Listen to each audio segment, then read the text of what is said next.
से आप इसको सिर्फ बीजेपी या फिर अपनी उपलब्धि बता रहे हैं, ये बिल्कुल गलत है। ये जो भी प्रकरण हुआ है या जो भी वॉर फ्रंट हमने लड़ा है पाकिस्तान के साथ या जो भी जीत हमने हासिल की है, इस सिर्फ बीजेपी की उपलब्धि नहीं है। इसमें दो पहलू है, सरकार का साथ और हमारी सेना का साथ। जो सेना में हमारे जो एक्चुअल हीरोज थे, उनकी बात हम यहाँ पे कर ही नहीं रहे हैं। करीब 43 लोगों ने जान गंवाई, उनकी चर्चा कहीं नहीं हो रही है। जिन्हें हम अनसंग हीरोज कहते हैं, उनकी बात कोई नहीं कर रहा है। लेकिन पूरे देश में घूम के हमने बीजेपी सरकार ने, मोदी सरकार ने, मोदी जी ने ऐसा कर दिया, मोदी जी ने पाकिस्तान को धूल चटा दिया। ये एक देश के एक नेशनल लेवल पे अच्छा संदेश नहीं देता है। दूसरी बात ये कि जब आप इसको अकेले बीजेपी की उपलब्धि कैसे बता सकते हैं?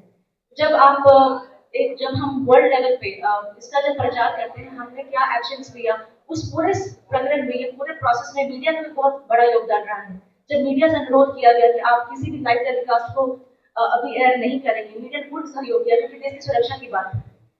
जब वर्ल्ड लेवल पे, ग्लोबल लेवल पे जब आपको एक डेलीगेशन फॉर्म करना था, वहां पे आपके साथ विपक्षी दल भी आपके साथ आए।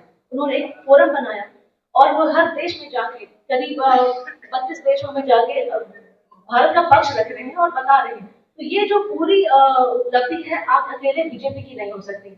आपको अपने विपक्षी दलों का भी नाम लेना होगा, उनकी भी सहयोगिता की भागीदारी को मानना होगा।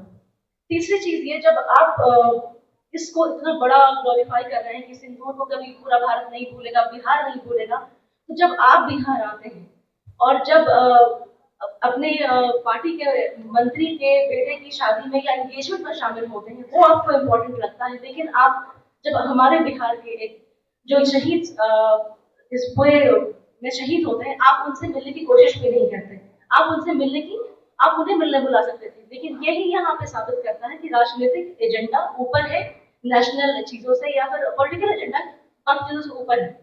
तीसरी बात ये, जब आप बिहार में कल रोड शो 5 किलोमीटर 6 किलोमीटर अपना रोड शो किया, पूरी जनता आपको लाके आपसे उत्साहित थी मिलने के लिए।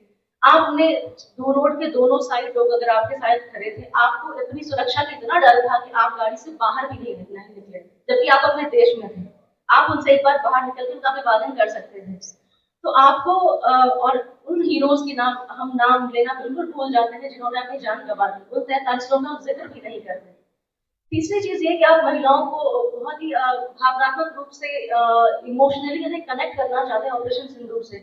तो आप महिलाओं के लिए कुछ ऐसा कार्य करें ना जो उनके जीवन में परिवर्तन ला सके। भले ही आप उनकी रोजगार पे काम करिए, शिक्षा पे काम करिए, इन मुद्दाओं को हमेशा बीजेपी या अन्य पार्टी साइड में रखती है। जो कहते हैं ना कि सडनली जो टीआरपी बेस्ड मुद्दा होता है, आप उसको हाईलाइट करते हैं। एक्चुअल मुद्दे पे काम करना ही जमीनी हकीकत को बदल सकता है। देश के जुमलेबाज प्रधानमंत्री आदरणीय मोदी साहब कल आए और ये बीजेपी के लिए, उनके लिए दुर्भाग्य का दिन रहा। ये पटना की सम्मानित जनता ने उनको पूरी तरह से नकार दिया। मुझे सिर्फ 2-3 बातें कहना है कि आदरणीय प्रधानमंत्री जी, आप बिहार के साथ जो सौतेला व्यवहार कर रहे हैं, ये बिल्कुल ही गलत बात है। पिछले 15 सालों से आपको वोट भर भर के झोली में दिया जा रहा है, लेकिन आप सौतेला व्यवहार कर रहे हैं, जिसका आपके पास उदाहरण है कि आप गुजरात में हर चीज, आप गुजरात के डेवलपमेंट के लिए, आप उस स्टेटमेंट के लिए, उस स्टेट को बढ़ावा देने के लिए हर काम कर रहे हैं। लेकिन बिहार में आप क्या कर रहे हैं? बिहार में आप कर रहे हैं कि भाई जो श्रमिक लोग हैं, जो गरीब लोग हैं, वो बिहार से बाहर जाए और आपके गुजरात का डेवलपमेंट करे, आपके महाराष्ट्र का डेवलपमेंट करे, लेकिन बिहार का लोग तरक्की नहीं करे। ये जो व्यवहार है, ये व्यवहार आप चलने वाला नहीं है, जिसका ही परिणाम है कि आपको कल यहाँ की जनता ने आपको बता दिया कि अब हम लोग ये करने वाले नहीं है। आपको समझ गए कि आप जिस तरह से बिहार का सौतेला व्यवहार कर रहे हैं, ये चलने वाला नहीं है।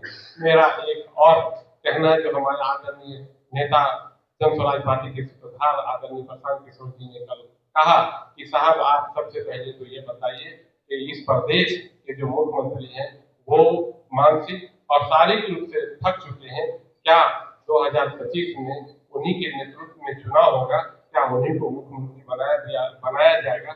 इसका तो जवाब प्रधानमंत्री को जरूर देना चाहिए, ताकि लोग जो भर भर के ऐसे लोगों को जो मानसिक रूप से ये शारीरिक रूप से बिल्कुल गड़बड़ है और उसको मुख्यमंत्री बनाने के लिए आप उनको मदद करते हैं। दूसरा ये है कि साहब आप एक बात बता दीजिए कि 2015 में 1,25,00,000 रुपए का जो घोषणा किया था, क्या वो जमीन पे आया? इसका जवाब कौन देगा? तीसरी बात यह है कि साहब एक बात आदरणीय प्रशांत किशोर जी उनसे कह रहे हैं कि साहब आप एक दिन भी तो बिहार के लिए, बिहार के डेवलपमेंट के लिए आप अपना समय निकालिए और पॉलिटिकल लोगों के साथ बैठिए और एक मैप बनाइए कि बिहार को कैसे आगे बढ़ा, जो अभी पिछड़ा राज्य है उसको देश के दूसरे तीसरे स्थान पे कैसे लाया जाए। क्या इसका जवाब कोई दूसरा देगा? ये तो प्रधानमंत्री को देना है। मैं आगे आप अपने मित्र आने जैसा कि आप सब जानते हैं, कल हमारे माननीय प्रधानमंत्री जी ने पटना में रोड शो किया, मगर ये रोड शो पूरी तरह फ्लॉप रहा। बिहार की जनता उस रोड शो में वो हर्ष उल्लास, वो जोश जनता में देखने को नहीं मिला और भीड़ की जमा नहीं हुई। जिस तरह से मोदी जी ने उम्मीद की होगी कि बिहार की जनता, पूरे बिहार से लोग आएंगे और उनके रोड शो में शामिल होंगे और ऑपरेशन सिंदूर की वाहवाही करेंगे, तो उनको कल बिहार में निराशा ही थाम लगी। मोदी जी बिहार के इलेक्शन को ऑपरेशन सिंदूर के बलबूते पर जीतना चाहते हैं, मगर उनको ये मालूम नहीं है कि बिहार वासी अब इन चीजों से ऊपर उठ चुके हैं। राष्ट्रवाद एक है, जाहिर सी बात है कि हर बिहारी के दिल में अपने राष्ट्र, अपने हिंदुस्तान के लिए मोहब्बत है और वक्त आने पर जान देने के लिए हर बिहारी तैयार होगा। लेकिन आप ऑपरेशन सिंदूर के बल पर बिहार को जीतने का जो ख्वाब देख रहे हैं, वो ख्वाब आपका पूरा नहीं होने वाला है। अब बिहार की जनता उतनी बेवकूफ नहीं है जितना बेवकूफ आप समझते हैं। बिहार में अब ऑपरेशन सिंदूर के इन्होंने जो किया है, अब ऐलान किया है कि अब घर घर सिंदूर बांटेंगे। तो सिंदूर बांटने से क्या बिहार की बेरोजगारी दूर हो जाएगी? बिहार की जनता की गरीबी दूर हो जाएगी? क्या सिंदूर की डुबिया हाथ में लेते ही कोई ऐसी जादू होगा कि पलायन रुक जाएगा, स्वास्थ्य की हालत सुधर जाएगी, शिक्षा की हालत सुधर जाएगी और बिहार जो आखिरी पैदान पर है वो उछल करके, जम करके अचानक जो है ऊंचे मैदान पर आ जाएगा? ऐसा नहीं होगा मोदी जी, आप गलतफहमी में हैं। प्रधानमंत्री जी अब जो है इस ऑपरेशन सिंदूर के बल पर अपने ब्रांड को चमकाना चाह रहे हैं। आपने देखा होगा कि अब एनडीए सरकार का कहीं जिक्र नहीं होता है, अब मोदी सरकार का ही नारा लग रहा है। मोदी जी, आप को जनता ने प्रधानमंत्री बनाया है, आप चीन से लड़िए, पाकिस्तान से लड़िए, सबको धूल चढ़ाइए, मिट्टी में मिलाइए, जनता आपके साथ है, पूरी तरह जनता आपके साथ है और हर बिहारी आपके साथ है।